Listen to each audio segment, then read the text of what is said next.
I know that you probably have heard a lot of different things about what Southern cuisine is actually all about.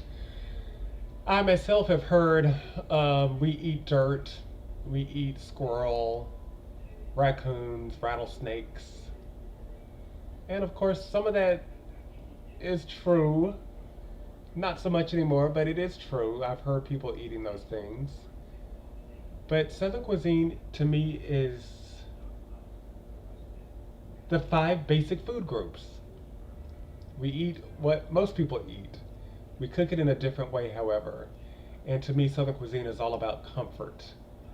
So every day, mostly every day, someone's going to be cooking comfort food in their homes in the South. It's done out of love for your family, visitors, friends. So I think you'll enjoy Southern cuisine. But let me tell you a little bit first about fried foods. In the South, we don't fry everything. Fried chicken, of course, pork chops, chicken fried steak, and seafood. Mostly everywhere else, seafood is grilled or boiled, and we do boil. We have large crab boils sometimes. We'll put in oysters, we'll put in shrimp, crabs, and we'll add potatoes, corn, sometimes artichokes, sausage, and boil that with a crab seasoning, crab boil seasoning, and we'll eat that. But mostly seafood is fried in anyone's home, or if you go into restaurants, there's always going to be deep fried seafood, and you can of course get it grilled, but most of the time it's going to be fried. So you get fried shrimp, the fried oysters, scallops, crab, fish, and anytime you go anywhere in the South and get fried seafood, you're always going to get those items with grits. We eat a lot of grits in the South, and they're very popular up north, but I know they eat them differently up there. Our grits are ground down, almost like a meal, a fine meal. Always eaten with butter, salt and pepper, and cheese. That's how you'll get your seafood, your fried seafood in the South, always with grits on the side. We also, of course, eat grits for breakfast. So, grits, eggs, bacon, sausage, toast, you'll eat them that way as well. So, you'll get a good taste of grits while you're here. Let me tell you a little bit about Southern cooking. So, before the Civil War, of course, slaves existed and masters existed.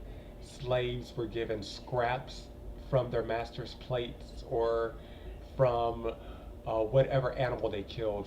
So the chicken, a pig, cows, they were given the backbones, and slaves learned how to cook those items well, along with vegetables and rice or potatoes. But because slaves came from Africa, they used a lot of spices. They weren't able to cook that way inside the master's home, all the spices, but they basically cooked the same way. So when you get down here to the South, you'll find that mostly whites and blacks eat the same way, with some differences. Blacks use a lot more spice. Okay, not everyone, but blacks tend to use a lot more spice in their foods. But we all eat the same way down here. Next, I want to tell you about vegetables because people always say, "God, you people overcook your vegetables," and we do. We steam them, but a lot of times we overcook vegetables, and it's not that we're trying to overcook them. It's just that we're getting nutrients from the juice, what we call pot liquor. So, for instance, when we cook greens, we have collard greens, mustard greens, turnip greens. Those are cooked for hours. I lived out west for a while in New Mexico, and a friend of mine told me she was going to be cooking collard greens, and I said to her, "How are you going to cook those?" And she said, "I'm going to put them in a pan with some olive oil, in a very hot pan with olive oil and garlic. I'm going to put in my collard greens, salt and pepper them, and toss them around for a few minutes and eat them." They're delicious. They're absolutely delicious, but in the South, we cook them a little bit longer. We always have salt and pepper in them, a little sugar, sometimes a little vinegar or hot pepper sauce. But we'll also always boil them down with ham hocks, some kind of pork, ham hocks, bacon, ham, neck bones from a pig, or we starting more likely these days we're using smoked meat. So we'll have smoked turkey in them these days, or smoked turkey necks. But we cook them for a long time, and the juice from that is absolutely unbelievable delicious. And we use that juice to dip our cornbread in, or our bread into it. So once again, we eat the same down here, whites and blacks, with some subtle differences. Another difference, which I asked a friend about, my family wasn't so much into it. I know that my father knew, but my mother, her family was a little bit different. They ate what is called chitterlings. Now, chitlins are the intestine of a pig. Sounds pretty gross, but that's what it is. And some whites also do eat it. My best friend Patrick told me his family ate chitlins. But they're the intestines from a pig, and they smell awful. But once they're cooked down with onions, peppers, garlic, the right seasonings, they taste delicious. I haven't had them since I was probably maybe 12. I didn't like the smell, so I never ate them again. But blacks cook those an awful lot. I just talked to a friend of mine the other day, and she said, I'm going Sunday to get me some chitlins. I'm going to cook those down. I said, do you cook those all the time? And she said, yeah, I cook them almost every other Sunday. My daughter loves them. My husband loves them. So those are some differences in Southern cooking.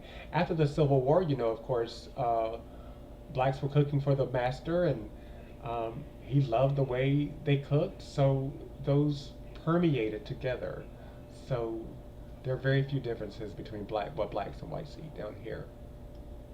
I'm actually really excited about the next 20 years or so as far as Southern cuisine is concerned. With the influx of the Hispanic culture coming in, I'm absolutely just thrilled to find out how Hispanic cooking can permeate Southern cooking.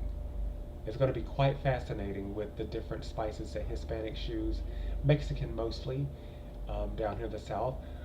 They have restaurants all over now, and they also have had little stores pop up in the rural areas, which is so fantastic because we never had those spices before. We never had those kinds of meals before. So I'm really excited about what that's going to bring to Southern cuisine. So when you get here, it might be a little intimidating, but trust me, when you eat Southern cuisine, you're going to love it, you're going to appreciate it, and you might even get a few tips. Desserts are also really popular. I want to make sure you say that. Desserts are really also popular, from chocolate cake to red velvet cake, banana pudding, pound cake, also very important. So I hope you enjoy when you come to the South. We'll be so proud to have you. Thanks.